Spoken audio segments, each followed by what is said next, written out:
Hello, everybody, and welcome into another episode of the Lions Grid. In today's episode, me and Joe here will be talking about today's matchup between the New York Giants and our Detroit Lions. Joe, I think probably the best place to start when talking about the game is just the official actives and inactives that we got for this week. So, Deshaun Hand will, for the first game of the season, officially be active for the Lions. On the inactive side, Darius Slay, Mike Daniels, Amani Owarie, Bo Benchall, Ode Abashi, David Blau, and Kevin Strong. So obviously the two biggest names there at the top, Darius Slay and Mike Daniels, and I believe Amani Owarie has been playing quite a bit as well.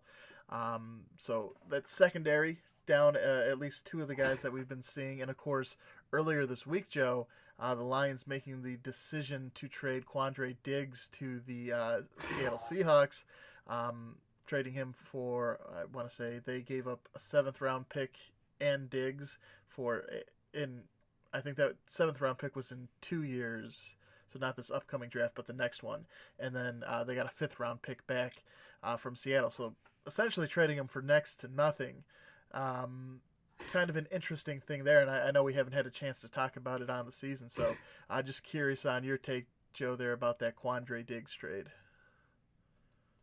Well, when you look at the safety position, free safety, strong safety, the Lions really have a lot of depth at that position. Quandre Diggs, came to the Lions organization playing the cornerback position and kind of moved to the safety position and was known as a hard hitter and somewhat of a, never really gave up the big play. But I think this gives opportunity to some of the younger players in the Lions organization at the safety position. I mean, we saw a few years ago Miles Killebrew, he was a hard hitter and he made some plays back on defense. Tavon Wilson, and Will Harris and these guys, are all going to be figuring out their positions in this Matt Patricia defense and seeing which one best suits the system. I know there was a little bit of an uproar with the Lions players, that they got rid of Quandre Diggs because they enjoyed having him on the field. He was a team player, co-captain, and, just an all-around, Detroit Lions. So to trade him for a fifth-round pick, you have to wonder, are they really trying to build through the draft, or are they trying to get some of these new guys and some fresh Lion blood, into the lineup and seeing how they do? Any type of change might be a good change or might be a bad change, but I don't think it's a bad move for Quandre Diggs' career. I think he's still going to have pretty good few seasons left in him. But for the Detroit Lions that are going to be taking over his position, I think it gives them opportunity, and I look to see how these young players compete for the position. And I think that's really the only reason why they would trade Quandre Diggs, is if they felt comfortable with people competing for that position now that it's open. Yeah, I think we drafted Will Harris in the third round, and he's played quite a bit so far this season, and has done a very good job when he's been in there.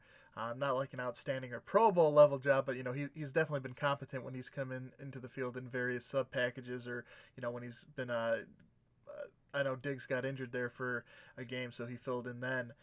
So it may just speak to your point, Joe, to the confidence the Lions coaching staff has in Will Harris and maybe wanting to see what he can do, getting more time on the field. I think we'll also see quite a bit of Tavon Wilson on the field too there. To try and make up for Diggs' absence. But I think one of the interesting things, Joe, that you kind of hinted at there was the Lions players not necessarily being happy with it. And it'll be interesting to see how things move forward. Because, obviously Darius Slay's out this week with a hamstring injury. He only has the 1 year remaining on his contract. With them trading Quandre Diggs, I know he was one of the more outspoken players about his dislike of the move. And he definitely seems like he isn't very happy currently with the Lions. I want to say someone asked him about whether he'd be, about the potential of him being traded, and he was pretty okay with it. He didn't seem to care too much. So it's going to be interesting to see what happens there. Obviously, Darius Slay hasn't, he's been dealing with some injuries this season. He hasn't quite been at that Pro Bowl level we've seen from him. But it's still, it would be kind of a shame to have one of the better corners that we've had here in Detroit in quite some time to see his tenure kind of end in this way, where he kind of has a falling out with the franchise, and he beats straight. Not that that's going to happen, but it does seem at the moment that they are sort of at odds with one another. Moving on to who the Giants have out, there's only one really big name there. They have their starting wide receiver Sterling Shepard. They also have a guard, Chad Slade, cornerback Corey Ballentine, offensive tackle Eric Smith, who's a backup, linebacker Devontae Downs, one of their QBs, Alex Taney, and then linebacker Tay Davis are their inactives for today. So again, the biggest name there, obviously, Sterling Shepard. So that should mean that it's Golden Tate and Corey Latimer as the two main wide receivers there for Daniel Jones and the Giants offense. Of course, Joe, one of the players who's no longer on their injury list, who's back in the active duty for the Giants, is running back Saquon Barkley. Of course, you have him in fantasy football, so you know what he's capable of. But this season, I think one of the sort of strange things has been that the Lions' rush defense hasn't been as good as it was last season, right? They were, I think, very stout against the run, and they haven't been able to sort of replicate that success this season. We already know that Saquon Barkley is one of the best running backs in the NFL. It's gonna be pretty important for the Lions to try and find a way to slow him down. I think they're entering this game like 28th rated against the run, giving up 139.2 yards per game. Joe, do you think the Lions can find a way to slow down Barkley here? Because I think that could be a big key to getting a victory.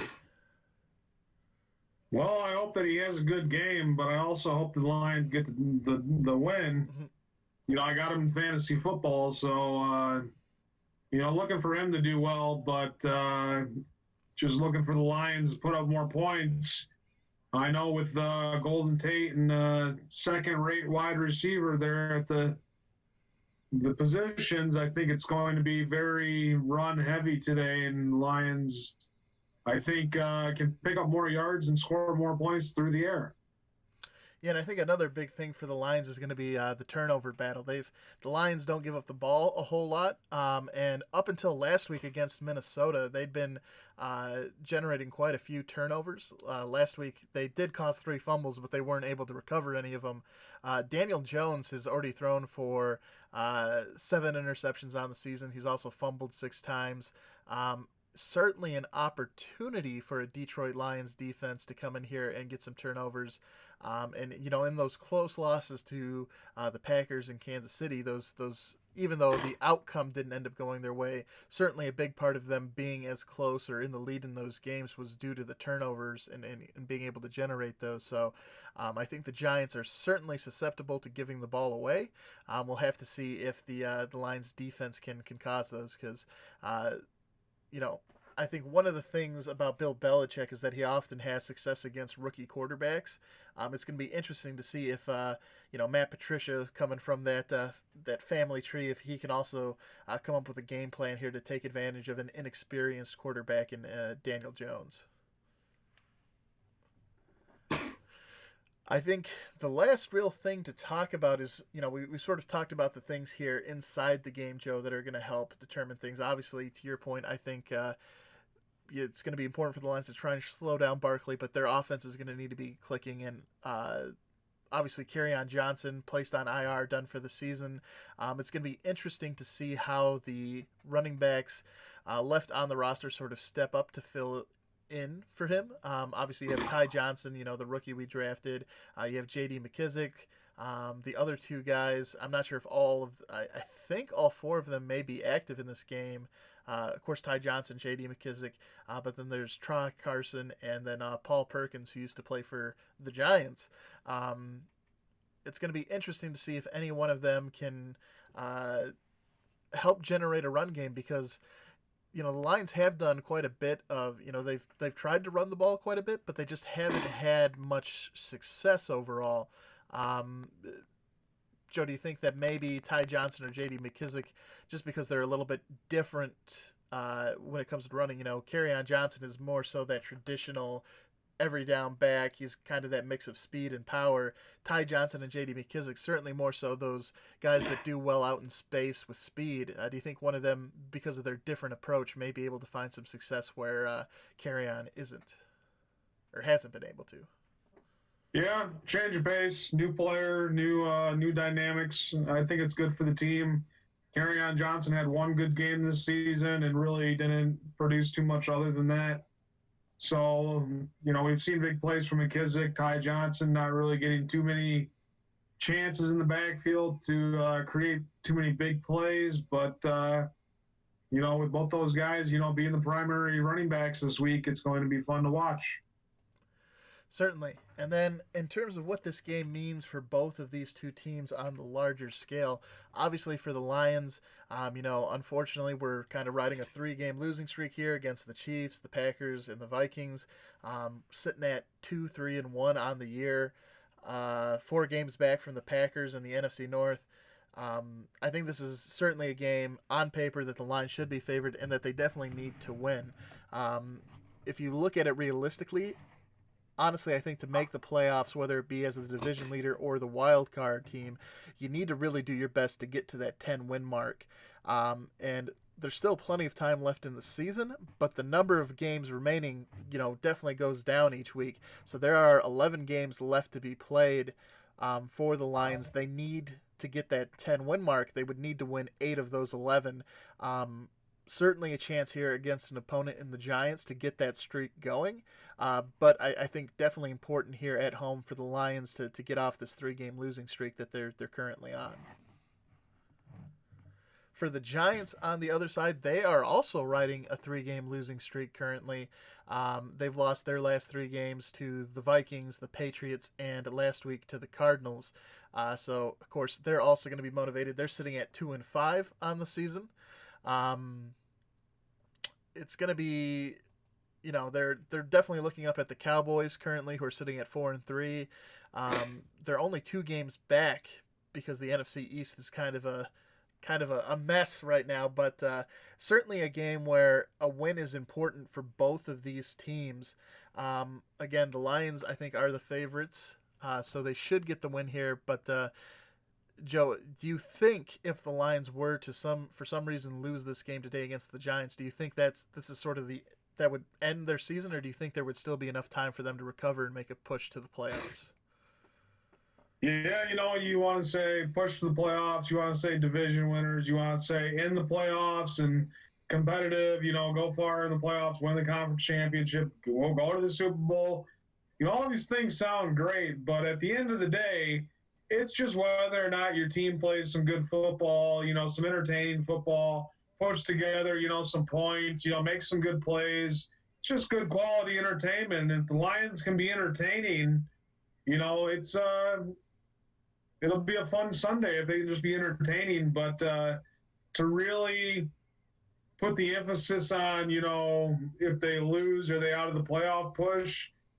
You really don't know. I mean, it's halfway through the season after today and tomorrow.